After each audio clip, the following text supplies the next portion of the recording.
So I think the overall experience with Bathsense Bespoke was great. I started looking out, we're looking for a complete solution for our toilets, right from the design to the execution. There were a lot of people who were just doing the designing.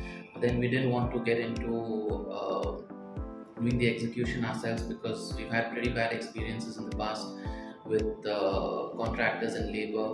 So when I came across Bathsense Bespoke on the internet, and then I sent them an inquiry.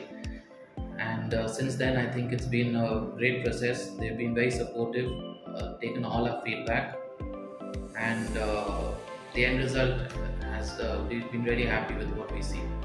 So during the design process, they take in all the feedback that was given. There are a lot of iterations that we did.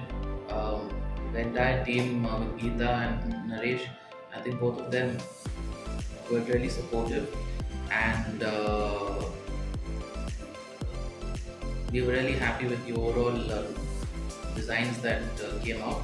And I think what made us even happier is in the end that after the execution, they actually did look how the design was done.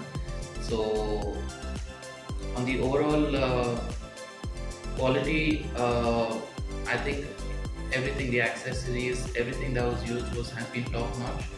Uh, the best part is that you don't have that any issues. You can just call them and they take care of everything that needs to be done. Making a toilet can be quite stressful if you have to do it yourself. So I think anyone who's interested for a complete solution, a hassle-free solution, you should go to Bathsense Bespoke. They've really been very good because we've had a great experience, and we look forward to doing the other toilets as well.